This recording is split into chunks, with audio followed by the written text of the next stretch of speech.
What is up, everybody? Old Guy Jammin' here today, and we are going to talk about pedal boards and power supplies. Let's talk pedal boards and power supplies. This is going to be fun. So, let me show you what I did a while ago. This is kind of fun. Set you up here. Check out the pad. All right, see that big board and the cutest dog in the world right there. No arguments. Don't even try. That is the cutest dog in the world. Anyway, some old, really old lumber. These are shelves I got out of a fruit house that was on my high school buddy's dad's property that belonged to his grandpa. So the stuff is old, all right, which is cool. It has a story. It's got steel bands. There's markings on it from where it came from. Anyway, it's cool. It's reused stuff, which is nice. Then I just cut strips and sides and kind of fit it together dry. You can see all my scrap down here, but just angled sides, some strips. Oh, there's Christmas puppy, but that's not important. And then after the strips, I glued it and stapled it. Or you could use even really tiny nails, but some Elmer's glue, some staples, kind of rough sand everything, but you don't even have to sand it. The cruder the better. It needs to have some character.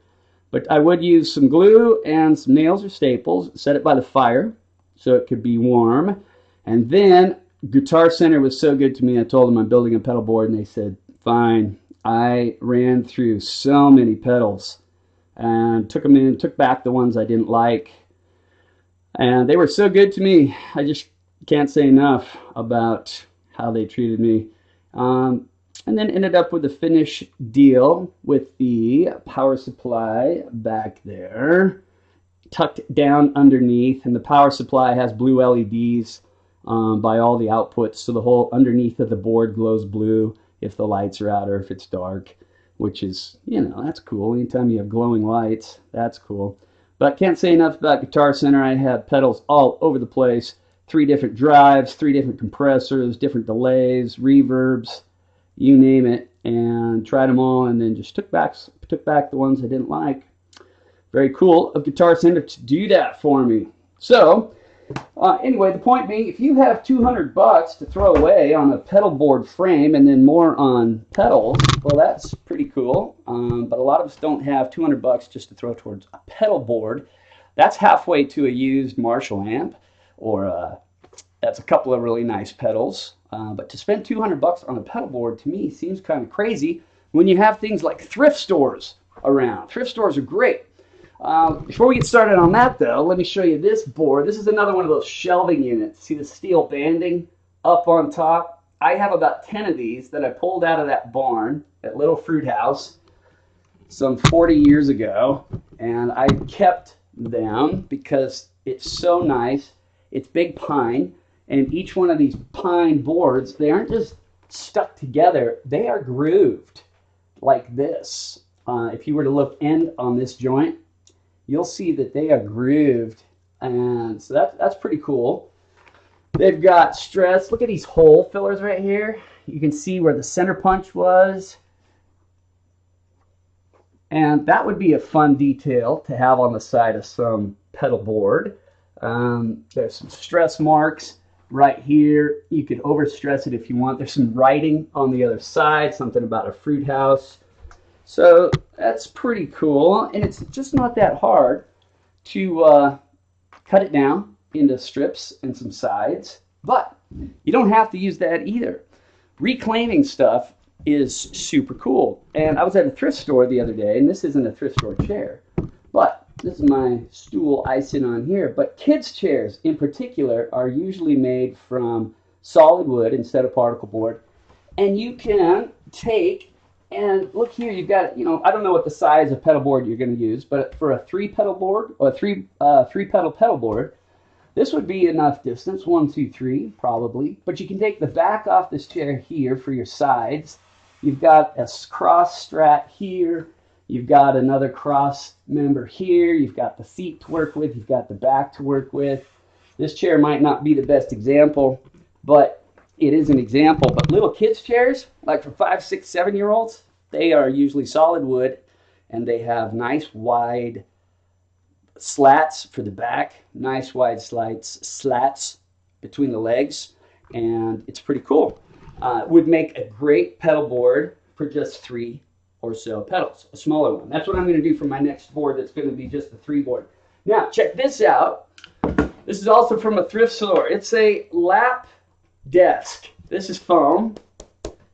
This is nice and thin, super rigid, super hard. Look at the shape. Reminds you of anything with a bunch of holes in it? This is available from a pedal board company. They filled it full of holes and you use zip ties to hold your pedals on. But it's full of holes so you can put your pedals wherever you want. But this thing is great. It's even got a handle on it. And it was $279. And you could stick, oh gosh, you know, how many pedals do you need? 12? 10? But you could stick easily several across the bottom and a whole nother row across the top. Big pedals, small pedals, I don't know. Punch your holes in where you need the power supply deal. Put some legs on it. Power supply block. Put some legs on it. And how cool would that be? Nice pedal board for $3. And you did it yourself. You need some feet, but how hard is that, right? That's not hard. Peel this thing clear off. You can even use this side. It already has Velcro on it. Anyway, $3. I don't understand how companies are getting $200 for a little aluminum frame. It's mind-boggling to me.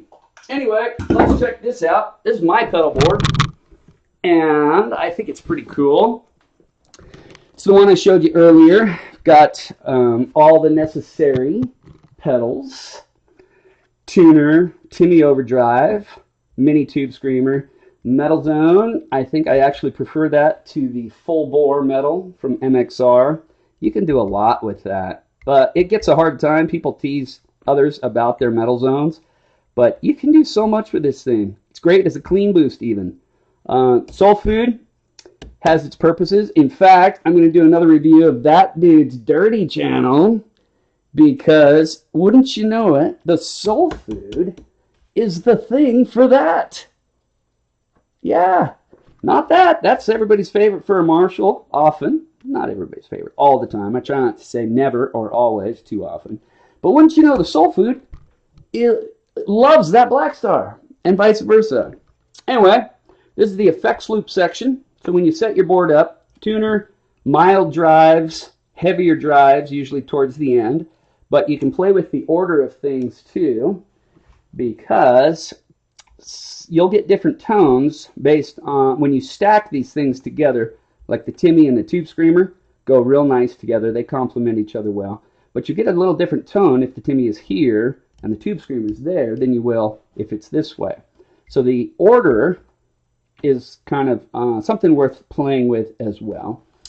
Anyway, tuner, mild drives, heavier drives. I was just too lazy to put this all the way over, and by itself, it doesn't matter if you're running it by itself where in the order it is, but if you stack things, it can make a difference. And then everything on top goes to my effects loop.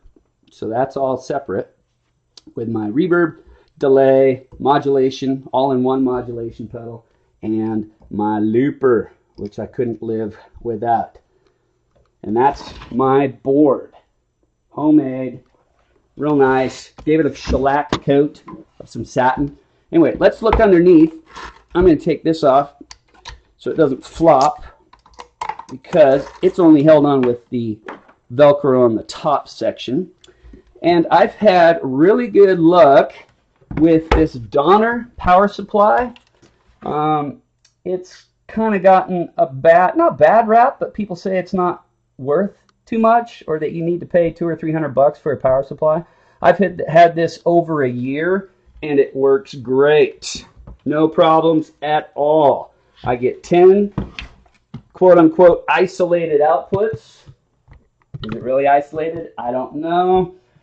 I don't think they are really isolated, but they work great, and they've been quiet. Now notice I've written on the wood back in there what all those inputs are, and that's so I don't have to try and deal with it later. I wrote it down because It actually says what they are, but it's on the other side of the brick.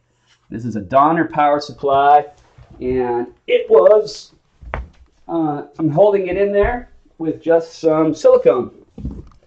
So this is the underside of the board. Now, one other thing. Some of you guys, if you're like me, this mess drives you nuts. You should see my electrical panel. When I finished my garage and was getting my electrical inspection, I wanted the guy to comment on my panel because my panel's great. It's beautiful. Wires are routed, everything in the same radius, everything curves in, it's all lined up.